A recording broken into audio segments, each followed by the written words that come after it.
뉴스가 없는 날이 사실은 편안한 날인데요. 그렇지만 뉴스 없는 날은 없습니다. 항상 이 뉴스가 많아서 어쨌든 걱정인데 오늘은 특히 좀 중요한 뉴스. 이 뉴스라기보다는 어찌 보면 좀 이슈라고 표현하는 게 좀 맞을 만한 그런 이슈들이 좀 많이 있습니다. 키워드부터 정리해 드릴게요. 자, 첫 번째, 아버지를 고소한 박세리입니다. 그리고 현직 미국 대통령의 아들 유죄 판결. 또 삼겹살은 더 이상 서민 음식이 아니다. 또 트럼프 측근 집권 시에 트럼프 측근이 지금 검토를 하는데 트럼프 집권 시에 징병제도 강제 징병제도 도입 논의라는 이슈도 있고요. 중국에서 미국 교수들 피습, 또 중국의 공한증 또 입증됐다.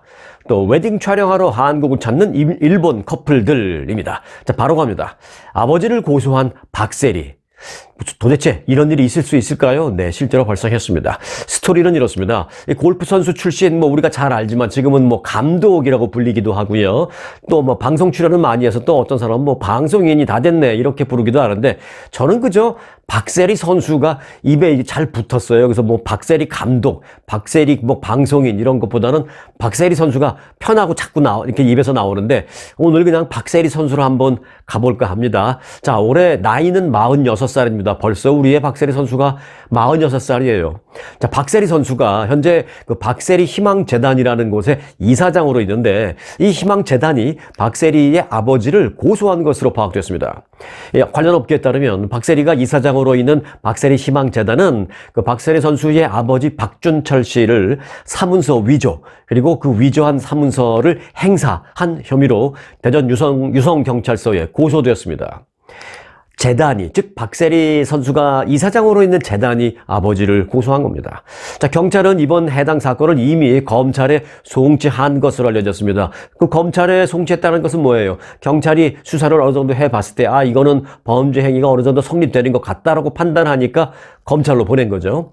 자, 박세리 선수 측의 변호인은 박세리 개인이 아닌 박세리 재단이 이사회의 결의를 거쳐서 이 박세리의 부친을 고소한 게 맞다라고 확인을 했습니다. 표현은 이렇게 했습니다만은 결국은 아버지 고소한 거 맞습니다. 박세리 선수가 아버지를 고소한 이유는 그럼 뭘까요? 이 박세리 선수에게 비난의 화살이 갈 수도 있는데 과연 그럴까요? 뭐 때문에 그럴까요? 그 이유를 좀 아는 게 중요한데 박세리 재단이 설명하는 그 고소 이유는 이렇습니다. 박세리 선수의 그 아버지가 국제골프학교, 이 앞에는 이제 박세리라는 이름이 붙습니다. 박세리 국제골프학교를 설립한다라고 하면서 그 설립을 의뢰한 어떤 업체로부터 여러 가지 투자도 받고 또 참여 제안서도 받고 이렇게 하는 행위를 마음대로 혼자서 했다라는 것입니다. 그러면서 그 과정에서 그 박세리 재단의 법인 도장을 몰래 제작해서 그러니까 어찌 보면 위조한 거죠. 박세리 재단의 도장을 몰래 위조해서 사용을 했다라고 주장했습니다. 쉽게 말해서 이 딸이 이사장으로 있는 그 재단과 관련된 특정 수익 사업을 아버지가 딸 몰래 또는 딸이 반대하니까 여러 가지 내부적인 이유가 있을 수 있겠죠. 여하튼 딸 몰래 하기 위해서 딸의 도장까지 위조해서 사용했다라는 것입니다. 이와 관련해서 박세리 재단 측은 국제골프학교 설립 업체가 관련 서류를 행정기관에 제출을 했는데 그것을 보니까 나중에 그 위조된 도장을 사용한 것을 알고 결국은 고소하게 되었다라고 설명을 했습니다. 더 이상 참을 수는 없는 상황까지 갔다라는 뜻이죠.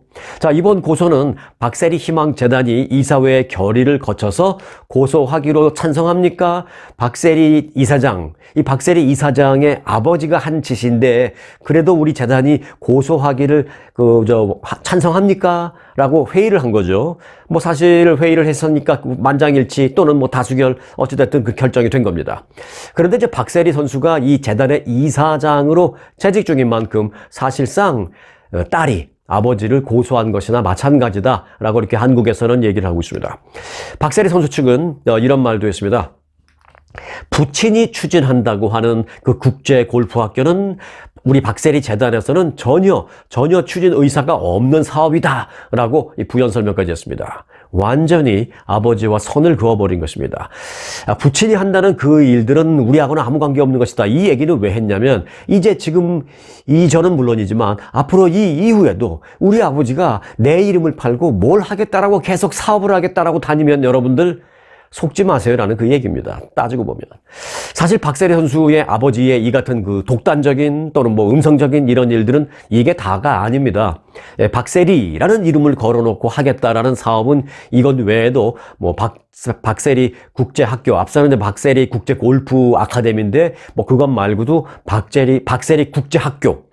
그러니까 무슨 송도에 가면 송도 국제학교 있죠? 거기서 뭐 다 영어로 가르치고 뭐 이런 걸 하잖아요. 그런 식으로 박세리 이름을 단 박세리 국제학교라는 것도 지금 추진한다고 그 아버지가 그러고 다녔습니다. 이 역시 아버지가 박세리 측과 협의 없이 추진을 하고 있는 그런 것들인데 학교도 뭐 어디 한 군데가 아니라 전국 여기저기 여러 곳에 만들겠다라면서 여기저기 전국을 다니면서 이 투자받고 그렇게 했던 모양입니다.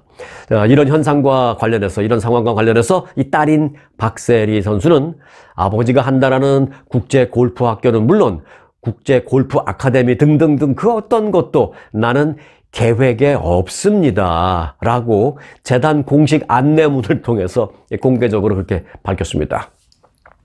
자, 오늘의 그 박세리 선수가 됐던, 감독이 됐던, 뭐, 국제방송인 박세리가 됐던, 여하튼, 박세리 이름 석자만 우리가 불러도 다 알잖아요. 참, 우리 IMF 때 정말 우리들에게 얼마나 많은 꿈을 꿨습니까? 기억하시죠? 이 물에 빠지기 직전에 있는, 연못에 빠지기 일보 직전에 있는 그 공을 쳐내기 위해서 신발 벗고 양말 벗고 들어가서 쳐올려서 바짝 붙인 다음에 우승을 하는 그 세레머니.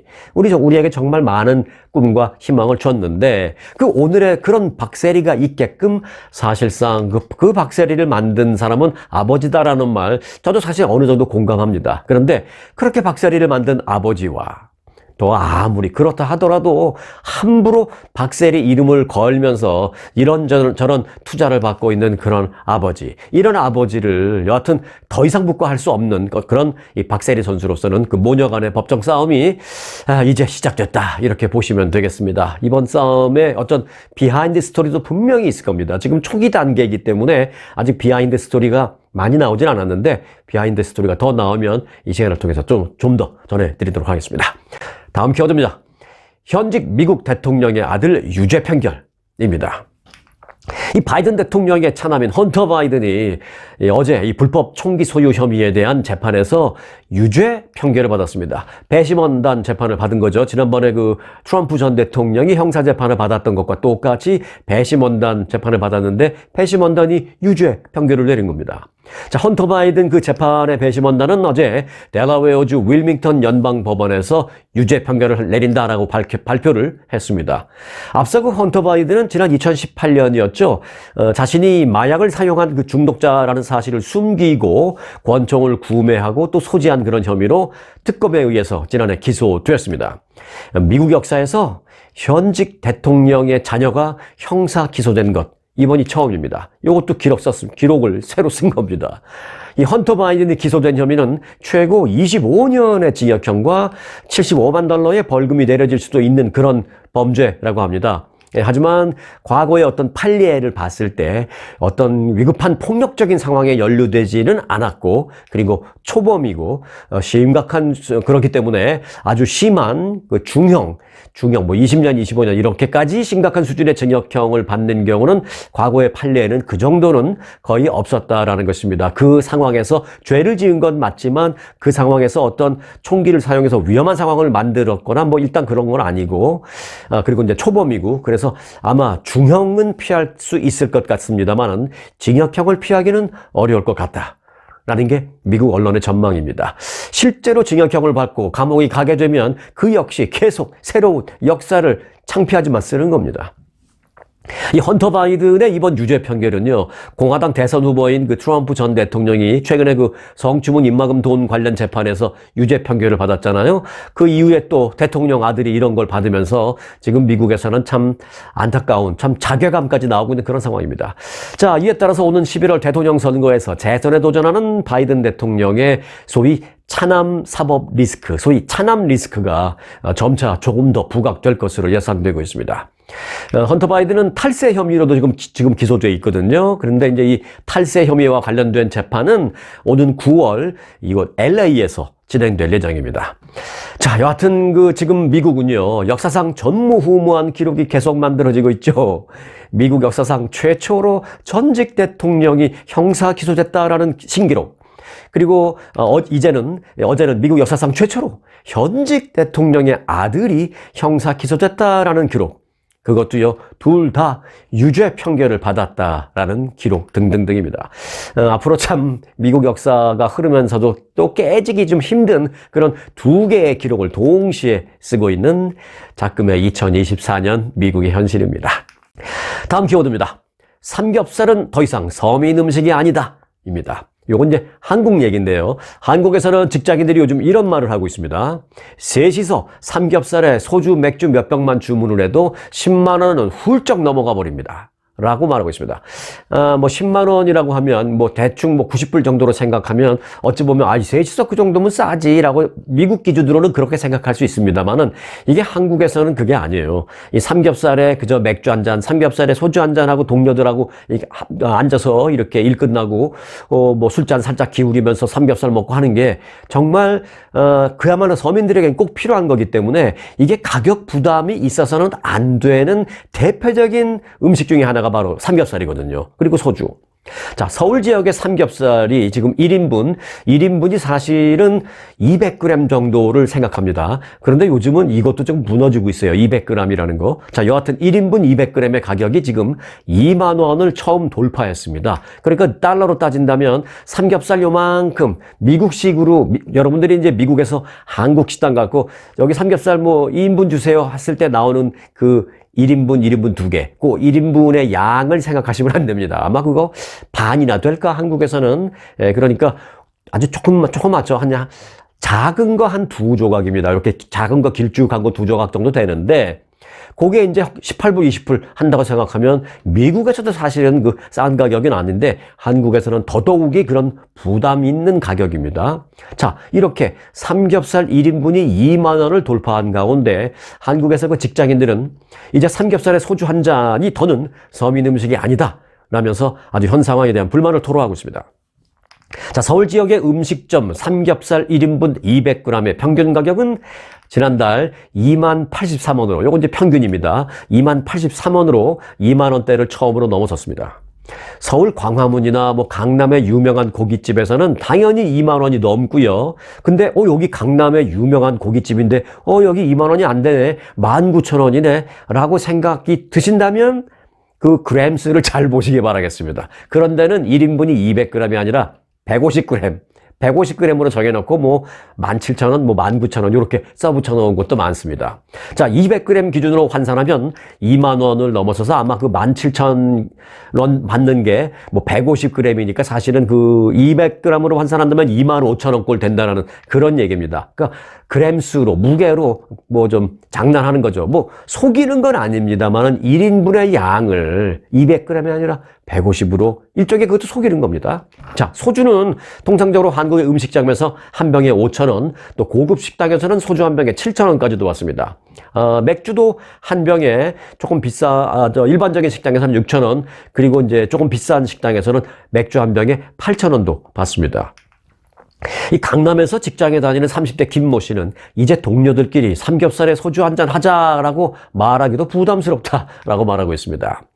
남자 한 2-3명 정도가 가면 고기 한 4-5인분 정도는 거뜬히 먹잖아요. 그런데 이제 거기 이제 술값까지 더하면 10만 원은 당연히 넘고 15만 원 이상이 된다라고 말하고 있습니다. 근데 예를 들면 가령 A 식당에서 1인분에 한 17,000원 정도 된다라는 삼겹살을 3명이서 갔어요. 그러면 3인분 말도 안 되죠. 정말 6인분, 7인분 시켜야 좀 배부르게 먹을 텐데 그렇게 시키기는 좀 부담스러우니까 3명이 갔어도 그저 한 5인분 정도 시키고 그저 안주 삼아 먹을까 요런 정도. 그리고 이제 5,000원짜리 소주, 6,000원짜리 맥주 2-3병씩 이렇게 시키면 대충 한 12만 원에서 15만 원 그 사이가 나온다고 합니다. 여기다가 이제 김치찌개 입가심 좀 할까 하면서 이제 김치찌개 시키는 경우도 있고요. 또 어떤 경우에는 이제 헤어지기 전에 고기 먹고 이제 소주 한 잔씩들 하시고 헤어지기 전에 냉면 한 그릇씩 먹고 가자 그러잖아요. 그 1인당 하나씩 먹기 부담스러우면 하나 갖고 둘이 나눠 먹는다든지 하면서 냉면 시키잖아요. 네, 그렇게 뭐 찌개나 냉면을 추가로 시켜서 곁들이면 15만 원 이상은 뭐 당연히 올라간다라는 것입니다. 그런데 이게 이제 여러분들 입장에서, 미국에서 영상을 보시는 여러분들의 입장에서 계속 이제 15만 원 이래봐야 100불 조금 넘네 라고 생각하시면서 그렇게 비싸진 않은데 라고 혹시 생각이 드실지 모르겠습니다만은, 그게 이제 정서가 다르죠. 이건 미국과 한국 직장인들의 정서는, 이게 셋이서 삼겹살 좀 먹고, 뭐 한우도 아니고 삼겹살 좀 먹고 소주 한두 병 좀 먹었다고 해서 뭐 15만 원 20만 원씩 낸다, 이 부담스러워서 뭐 한 달에 한두 번 올까 뭐 이런 식의 마음을 그렇게밖에 못 먹는다는 것이죠. 부담되니까. 자, 그리고 이제 1인분이라고 해봐야 뭐 정말 200g을 주면 땡큐고, 웬만한 직장인들 많이 가는 조금 괜찮은 뭐 강남 이런 데 가면 뭐 150g 밖에 되지 않기 때문에, 이게 뭐 남자 두세 명이 사실 5인분, 6인분도 절대 충분한 양이 아닙니다.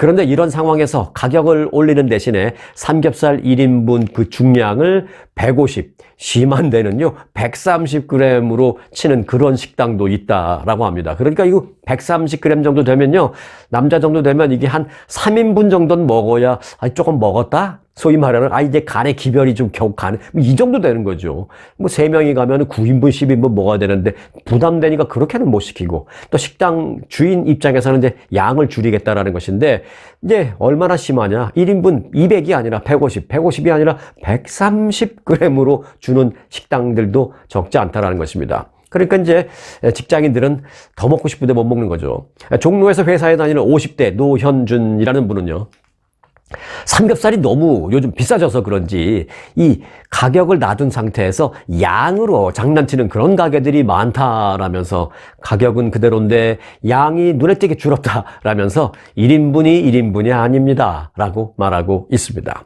또 서초구에 거주하는 한 주부는 4명 식구가 식당에서 고기를 먹기에는 이제 물가가 너무 많이 올라서 식당 가서 우리가 외식을 하는 것은 꿈도 못 꿉니다 라고 말하면서, 결국은 이제 창고형 대형 마트에 가서 국내산 이 덩어리 삼겹살을 사거나, 아니면 이제 비프, 소고기를 먹고 싶을 때는 미국산, 그러니까 뭐 한우는 꿈도 못 꾼대죠. 미국산 등심 뭐 1kg짜리 역시 덩어리 소고기를 사다가 이걸 집에서 직접 손질을 해서 먹는다라고 말을 했습니다. 참고로요, 이 한국산 삼겹살 1kg, 이 덩어리라는 것은 이제 1kg을 파는 건데, 그 1kg짜리 덩어리는 삼겹살의 경우는 한 18,000원 정도대라고 합니다. 그러니까 앞서 뭐 150g, 200g, 뭐 200g을 1인분 으로 봤을 때 1인분에 2만 원씩 된다 그랬잖아요. 근데 이제 1kg짜리 덩어리를 사면 18,000원이면은 이게 뭐 1인분도 안 되는 가격으로 1kg을 사오니까 결국은 대형마트에 가서 그냥 덩어리 삼겹살 사다가 집에서 잘라서 이렇게 먹는다는 것이고, 그럼 미국산 등심은 얼마 하느냐? 이 뭐 식당은 다 천차만별이지만 그 대형마트에 가면 1kg짜리 덩어리 고기 미국산 등심은 8만 원대로 알려져 있습니다. 그리고 이제 한국 계시는 분들이 이제 영상 보시는 분들 계시겠습니다만은, 미국산 고기는 뭐 싸구려야, 그래도 한우가 최고지 말씀하시죠. 네, 맞습니다. 한우 좋죠. 한우가 좋은 건 맞습니다만은, 사실은 미국에 텍사스 같은 데 가보시면 한우 저리 가라죠. 더 맛있습니다. 그런데 이제 한국에 수출되는 그런 고기가 미국의 최고급 고기가 수출되는 게 아니기 때문에 이제 그걸 갖고 이제 비교를 하시면 안 되는데, 여하튼 그래도 미국산 소고기 괜찮습니다. 괜찮은 퀄리티이기 때문에 뭐 가격이 좀 싸면 미국산 소고기 마음 놓고 편안하게 좀 저는 즐기셔도 괜찮다, 그렇게 생각을 합니다. 한우만 고집하지 마시고요. 미국산 소고기 중에서 이제 부위 좀 좋은 걸로 이렇게 좀 덩어리로 사다가 집에서 잘라서 이제 드시면 괜찮을 거다라는 생각 되십니다. 미국산 소고기 많이 즐기시기 바라겠습니다. 다음 키워드입니다. 트럼프 캠프 집권 시에 징병제 도입 논의입니다. 이 징병제라는 걸 아시죠? 뭐 미국에 오신 지 오래되신 분들은 제가 조금 노골적으로 좀 강하게 표현한다면 뭘까? 강제징병? 아니면은 뭐 의무복무? 뭐 이런 겁니다. 지금 한국이 하듯이 그 논의를, 검토를 하고 있다라는 것입니다. 자, 스토리는 이렇습니다. 트럼프 전 대통령 주변의 인사들이 트럼프가 재선에 성공하면 군복무를 의무화하는 방안을 지금 검토하고 있다라고 워싱턴 포스트가 보도했습니다. 보도에 따르면 트럼프 2기, 지금 이제 다시 집권하면 이제 2기잖아요. 2기 국방부 장관 후보로 거론되는 사람이 있는데 크리스토퍼 밀러라는 사람인데 전 국방장관 직무 대행을 했던 사람입니다. 이 밀러 전 직무대행 등 트럼프 측근 인사들은 그 의무 복무를 통해서 미국의 지금 군 인력 부족을 해소시키겠다라는 방안을 검토하고 있다고 합니다. 크리스토퍼 밀러 전 국방장관 직무대행은 최근에 한 인터뷰에서요, 의무 복무와 관련해서 질문을 받았습니다. 그러자 뭐라고 답했냐면, 나는 미국에서 의무 복무제를 하는 것을 강력하게 고려해야 합니다. 라고 그렇게 말하고 싶습니다. 라고 밝혔습니다. 그는 의무 복무의 장점에 대해서 이렇게 얘기했습니다. 젊은 사람들이 서로에 대해서 군대에 가서 서로에 대해서 배우고 또 서로 의지도 하게 되는, 또 인생도 좀 알 수 있는 그런 기회가 될 수도 있을 것이다 라면서 의무 복무제를 아주 강하게 지지했습니다. 그런데 이제 이거 군대 갔다 온 사람은 남자는 군대 갔다 와야 돼. 군대 가서 나도 인생을 배웠고 군대 가서 그 사회를 배웠고 많은 사람을 만났고 좋다. 남자는 군대 갔다 와야 돼. 뭐 이런 얘기. 그런 얘기 군대 안 갔다 온 사람이 하는 걸 보셨습니까? 다 군대 갔다 온 사람이 그런 얘기 하죠. 그런데 저도 물론 군대 갔다 왔습니다만 저는 그런 얘기 안 합니다. 예를 들어서 그런 얘기 하시는 분들한테, 그러면 당신이 군대 가기 전 그 시간으로 다시 타임머신을 타고 돌아간다면 그래도 똑같은 얘기를 하시겠습니까? 하면은 10명 중에 아마 8명, 9명은 그런 말 안 하실걸요. 예. 저도 사실은 군대 갔다 온 걸 후회는 하지 않습니다. 아주 보람 있게 생각을 합니다. 미국에서 이런 그 강제징용, 징병제를 검토하라는 것은 좀 충격이기는 합니다. 그런데 거긴 여러 가지 좀 백그라운드가 있어요. 워낙 요즘 모병이 힘들어서. 사실 최근 그 몇 년간 미국은요, 군 병력을 확보하는 데에 어려움을 겪고 있는 게 사실입니다. 미국 국방부는 작년에 전체 모병 실적이 목표했던 것보다 약 4만 명 이상 부족했습니다. 부족하지 않은 부서가 있습니다. 부대가 있습니다. 거기는 어디냐면 해병대, US 마린 코프. 다들 막 자랑스럽게 생각하죠. 프라우드하게 생각하죠. 해병대는 미달 안 됐어요. 그리고 이제 또 하나 있습니다. 이제 미국이 육군, 해군, 공군, 그리고 해병대 있고 하나가 더 있습니다. 우주군이라는 게 있습니다. 사실 우주군은 지금 당장 누가 싸울 일은 없는데, 만에 하나 나중에 우주에서 전쟁이 발생했을 때 그때 투입한다라는 것을 전제로 지금 미래를 위해서 지금 만들어 놓은 군대가 있는데, 그게 우주군이라고 사실 있어요. 그냥 가상이 아니라. 그 해병대와 우주군만 모병 목표를 달성했습니다. 가장 어려움을 겪고 있는 게 이제 육군인데요. 육군은 그 모병 어려움을 설명하면서 젊은 미국인들의 71%가 요즘 그 군대 가고 싶다라고 예를 들어서 본인은 난 군대 갈까 신청하겠습니다 하고 온다 한들, 좀 신체 검사나 이런 거 검사를 해보면 비만인 경우도 많고, 또 마약 사용 경험이 있는 그런 경력이 있는 사람, 그럼 탈락이잖아요. 또 그리고 이제 신체적이나 정신적인 건강에 문제가 있는 사람도 많고, 또 무슨 적성에 안 맞는 그런 사람도 많고, 이런저런 이유 때문에 거의 한 30%는 자격이 없다, 탈락된다라는 것입니다. 그래서 이제 입대할 자격이 되는 사람도 많지 않고, 그 자격이 되는 사람들 가운데 군대 가겠다고 지원하는 사람도 많지 않고 해서 이제 육군이 가장 좀 어려움을 겪고 있는 그런 상황입니다. 자, 미국은 그 베트남 전쟁 종전 2년 전이었던 지난 1973년 그 징병제를 폐지했죠.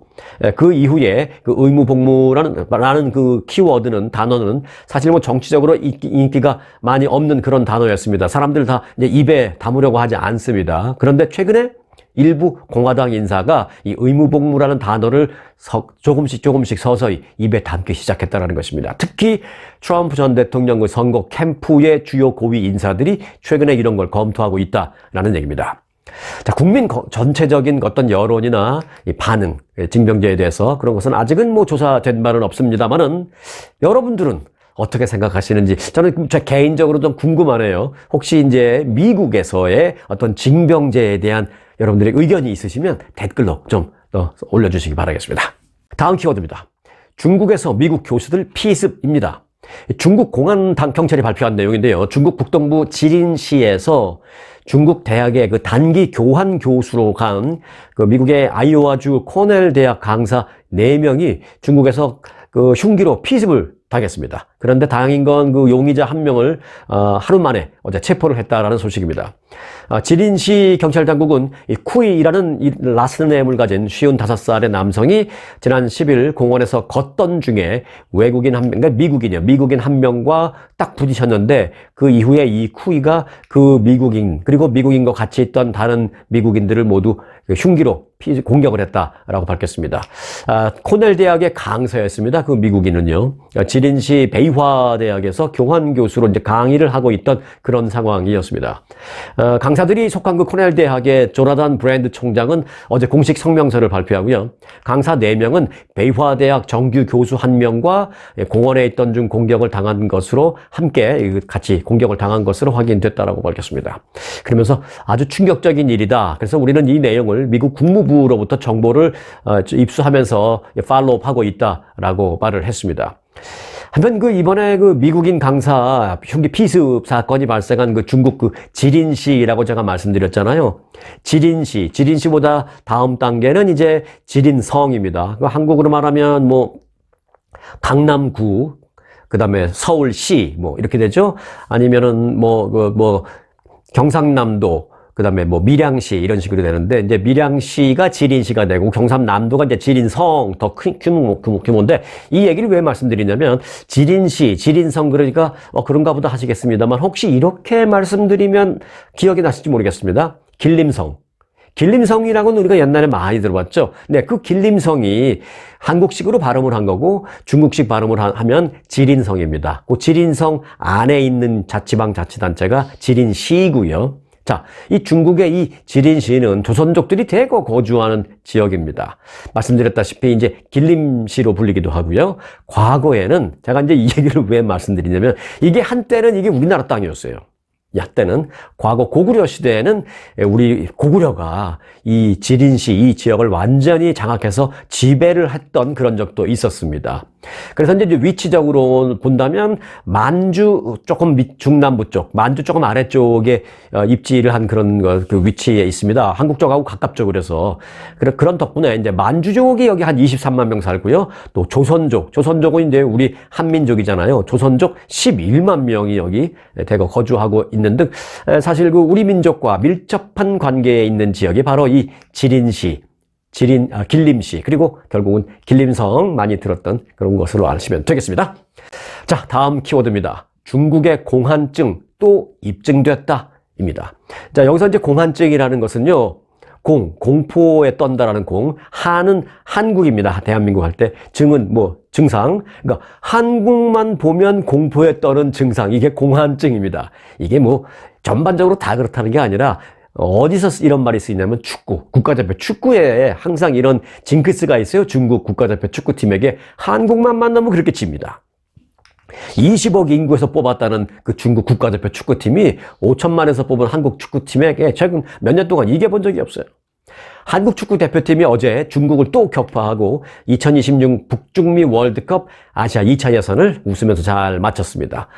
김도훈 감독이 지휘하는 한국은 어제 서울에서 열린 북중미 월드컵 아시아 2차 예선 시즌 마지막 경기에서 이강인 선수의 결승골을 앞세워서 1대0으로 이겼습니다. 손흥민 선수도 나왔는데 손흥민 선수 정말 좋은 찬스를 많이 만들고 뭐 골은 못 넣었습니다만은 승리에 뭐 당연히 1등 공신이었고요. 이강인 선수가 골을 넣기 직전에 그 공격 찬스가 만들어진 것도 사실은 손흥민 선수에서부터 어떻게 좀 시작됐다 뭐 이렇게 말할 수 있을 정도로 아주 손흥민, 이강인 전부 다 잘했습니다.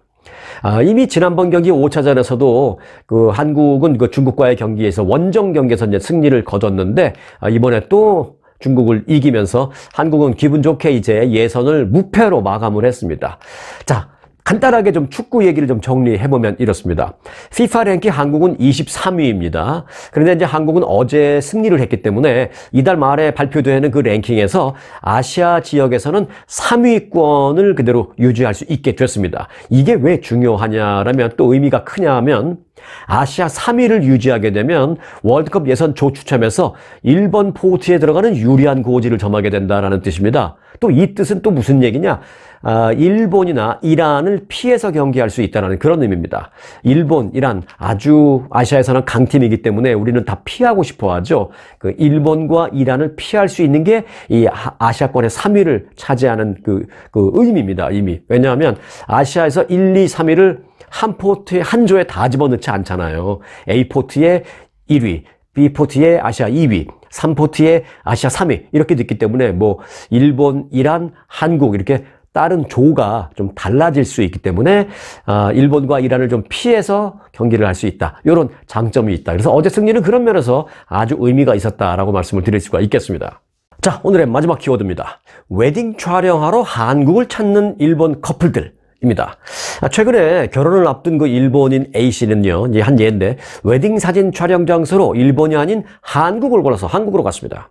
이른바 한국 원정 웨딩 촬영을 하는 건데, 그 웨딩 촬영을 중개하는 업체들이 일본에 많이 있습니다. 그 일본 업체를 통해서 어디로 갔냐? 서울 중랑구에 있는 한 스튜디오를 방문했습니다. 사진 찍는 스튜디오. 일본에도 있을 텐데 왜 그럴까요? A씨와 그의 예비 신랑은, A씨는 이제 신부였고요. 그의 예비 신랑은 한국어를 뭐 한마디도 하지는 못합니다. 하지만 그 업체 측이 붙여준 통역사 덕분에 사진사와 잘 소통을 하면서 촬영을 원만하게 아주 기분 좋게 만족스럽게 마쳤다라고 합니다. 자, 이처럼 일본 커플들이 최근에는 결혼 기념 웨딩 촬영을 위해서 한국을 찾는 일이 많아지고 있습니다.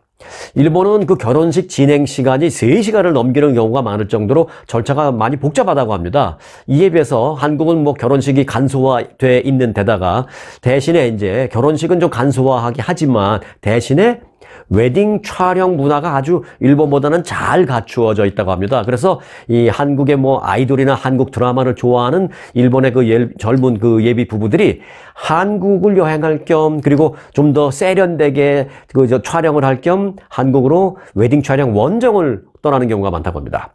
일본의 웨딩 전문 업체들은 그 공식 웹사이트에서요, 한국 원정 촬영을 우리도 할 수 있습니다 라면서 홍보를 크게 하고 있는 게 요즘 대세라고 합니다. 한국의 웨딩 포토 기술도 역시 세계 최정상급이기 때문에 일본보다 사진을 또 더 잘 찍는다고 합니다. 뭐 컴퓨터 발달했지, 예술 감각 뛰어나지, 왜 못하겠어요. 그래서 이제 한국의 웨딩 포토 기술은 세계 정상급입니다. 한국으로 가서 여러분들이 찍고 싶으면 우리 업체에서 알선을 해드리겠습니다 라고 일본 업체들은 그걸 홍보하고 있다고 합니다. 내가 잘 찍어요가 아니라 잘 찍는 한국으로 나를 통해서 갈 수 있어요. 이걸 홍보하고 있어요.